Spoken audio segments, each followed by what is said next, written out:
So this presentation is about descriptive statistics, which is the beginning of your statistical analysis.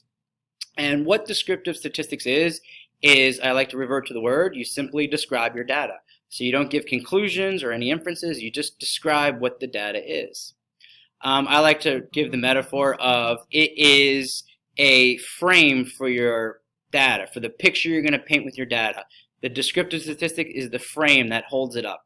Or you can also look at it as if you're creating a story with your data, the descriptive statistics would simply be your characters and setting. So why do we need it? We need it to get to know the data. We need to check for problems for the data. It's a good way to put, again, the frame. It's a good way to put your research in a frame to tell you a better story with your data. So you also want to pay attention when you're doing descriptive statistics if your data is in a normal curve. And this, just to review, this is what the normal curves look like, meaning that the vast majority of your data is in that center there. So 68.2% of the data should be in the center, as close to the mean as possible. So how do we describe it? I like to divide up into three categories of how we use descriptive statistics. We look at the frequency distribution, or the level of measurement, the central tendency, and the variability or distribution. So one way I like to kind of frame information is I like to use real-world examples. So this came from these are research questions from the research article I just read that has to do with text comprehension, and if using easier or more challenging text leads to better comprehension on that piece and overall. So these were the questions. So I'm going to revert back to this research study as I go through descriptive statistics presentation here. So these were their hypotheses. As you can see, they put it in a nice chart, just so you can have a frame of reference of the study that I am going to be discussing. So the levels of measurement in descriptive statistics is four categories. You have nominal, which again I like to use the word, it reminds me of the word name or no numbers, where numbers merely represent names of categories. They use what's called dummy variables, which is just assigning a number to a name, but it doesn't have any mathematical value to it.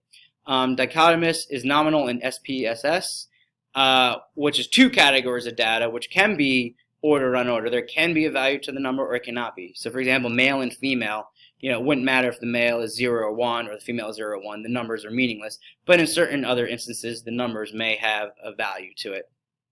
Then we have ordinal data, which has 3 or more ordered levels, meaning that the numbers do matter. A certain number is better or higher than the other. But there is no normal distribution within the data. So the distance between the values does not necessarily matter. Interval and ratio are almost identical. They both have many ordered values. They both are approximately normal distribution, so the distance between the variables does matter. The only difference is that the interval has no true zero, but the ratio does have a true zero. But in SPSS, they're both labeled as scale. Now, in the study that my mentor study, the nominal variables will be your demographic data, which I'll show you in a minute. The dichotomous variables are the instructional methods. One group got an activating prior knowledge instruction. The other one got more building prior knowledge. And then the ratio variables were the scores on quizzes and the Gates-McGinney test and the text measurement tools that they use to define easy and challenging text. So one of the first ways you report out is making a frequency distribution. And it is one of the most important things to do at the start of analysis. What it tells you is how many times the same score shows up in your data. If there are lots of numbers, if there's a large range, for example, like the SATs, that goes from 200 to 1600, then you can do it on a range of scores. So instead of doing all numbers between 200 and 1600, you can do how many are between 200 and 250, how many are between 251 and 300, etc., and things of that nature.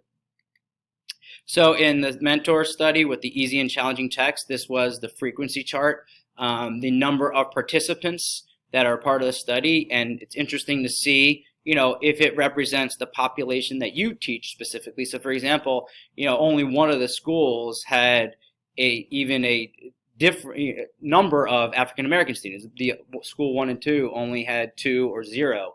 But if you teach mostly African American students, that might be something to think about as you're reading these research articles, or this particular one too. Then we have the central tendency, which is a part of descriptive statistics. That's the mean, median, and mode. The mean is probably the one that we're most familiar with. It's used for normally distributed data, and it's the average. So when we hear the average.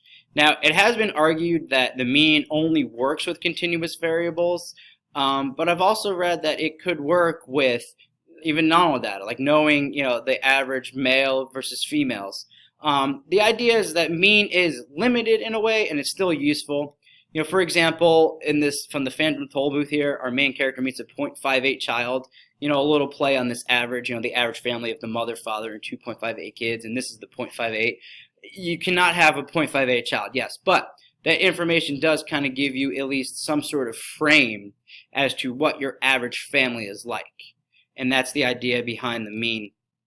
So there's the data from the averages from the mentor study that I'm using.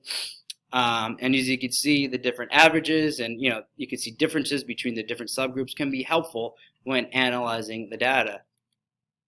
Now the median is the number that's in the middle, and that's useful for any data that is kind of skewed or ordinal. And then the mode is the number that occurs the most. It's useful for any data set. Not as precise. For example, continuous data will have multiple modes, so that data might not be very useful in analysis, but it is one availability for the central tendency. Then part of descriptive statistics is the distribution of the distribution of the measures of variability. You have range, interquartile range, or standard deviation. The range is the simplest measurement. You got your maximum versus your minimum, so your highest number versus minus your lowest number. And that will give you, for example, in the mentor research study, they gave the range, they gave the max and the min. I'm sorry, they didn't give the range, they gave the maximum and the minimum. So if you want to know the range, you can just describe it. They actually gave the standard deviation. The interquartile range is a little different. What you can do with the interquartile range is good for ordinal data when you can figure out the ranges between different quartiles of data. So when your data is not normally distributed, the range is going to be skewed if you just do your highest number from your lowest number. So if you just group your data into different quartiles, like the top, the middle, the bottom, and then find the range that way, that may be more useful in terms of the distribution and the variance. The standard deviation is the one that's used in the normal curve. It is the deviation from the mean. How far away from the mean is that data? So for example, at the bottom of the normal curve, we have 1, 2, and 3. 1 means 1 standard deviation from the mean, 2 standard deviations, and 3 standard deviations. So again, back to this chart, as you can see, they gave the standard deviation, the number. So 16 is 1 standard deviation on the quiz, average quiz score here, is 1 standard deviation away from this 58.